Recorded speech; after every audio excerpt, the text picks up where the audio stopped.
Yesu dukize. All right, that was great. Let's reset and go again in 5. Copy that. uyu munsi ndabasuhuje. Benshi uyu mugabo tumufite mu nzu zacu, twamumanitse mu byumba byacu, abenshi tumugendana mu matelefone, abenshi n'ubu ngubu urebye bamwambaye mu gatuza. Twebwe twese uyu munsi yigaruriye imitima yacu. Mbese ubajije umwana mutoya ukamubaza se Yesu ni uwuhe, warangiza ukamwereka iyi foto yahita akubwira ati uyu nguyu niwe Yesu Kristo. Reka rero ngire ikintu mbabwira uyu munsi. Hari abantu bake ku isi bagize amahirwe yo guhabwa inshingano zidasanzwe, inshingano zo kwambara isura y'uwahinduye amateka yose ku isi. Uyu rero muri kureba kuri screen zanyu, uyu ni umugabo bita Brian Deacon, umugabo wamenyekanye cyane kubera gukina Yesu Kristo muri filime yamamaye ku isi yose. Ariko se Brian Deacon ni muntu ki? Ubuzima bwe bwari bumeze gute mbere yo kumenyekana? Kandi se ubuzima bwe bwarakomeje cyangwa se bwakomeje gute kugeza uyu munsi? Uyu munsi kuri TA Advice by Claude TV cyangwa se DAC TV tugiye kumenya byimbitse cyangwa se tugiye kumusesengura tumenye byimbitse, tumenye ngo uyu muntu abayeho gute, mbese byagenze gute kugira ngo aze guhitwamo kugira ngo abe ari we ukina yitwa Yesu Kristo. Brian Deacon rero yavukiye mu mujyi wa Oxford mu Bwongereza ku itariki ya 13 Gashyantare 1949. Yakuriye mu muryango usanzwe nta mateka akomeye cyane cyangwa se ubwamamare yigeze amurangwaho cyangwa se sinema nk'abandi bana benshi cyangwa se nk'abandi bantu benshi bavuka.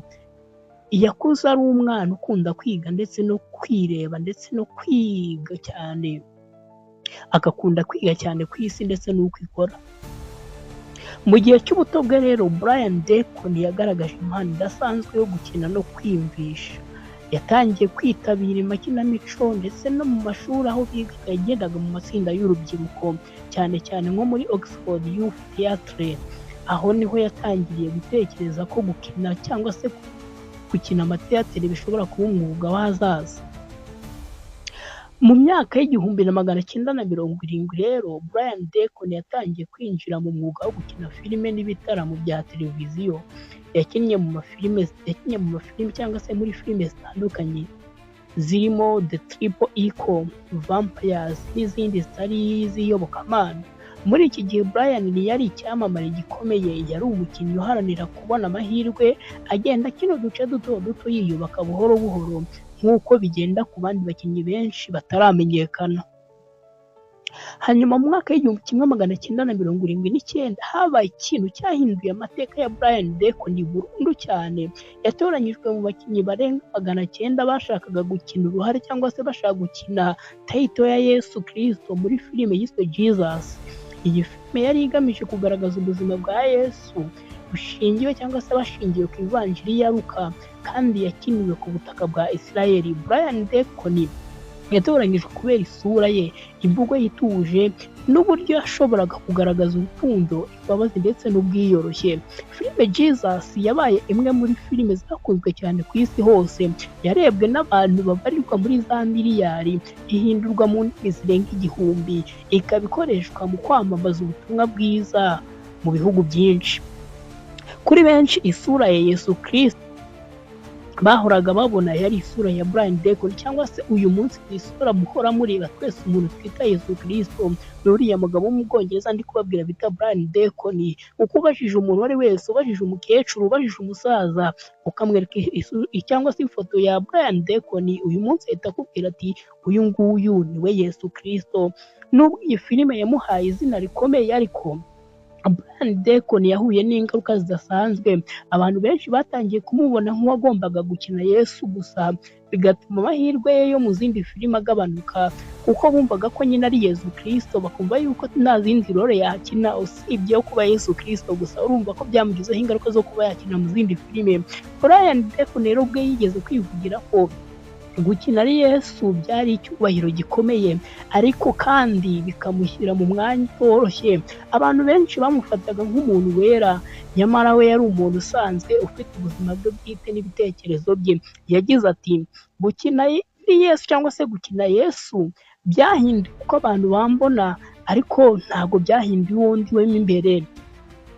Mu buzima rero bwe bwite Brian Deacon yaje gushaka cyangwa se yashakanye bwa mbere n'umukinnyi w'umugore w'icyamamare witwa Laura Lansika, babyarana umwana w'umukobwa witwa Lara, nyuma baratandukanye.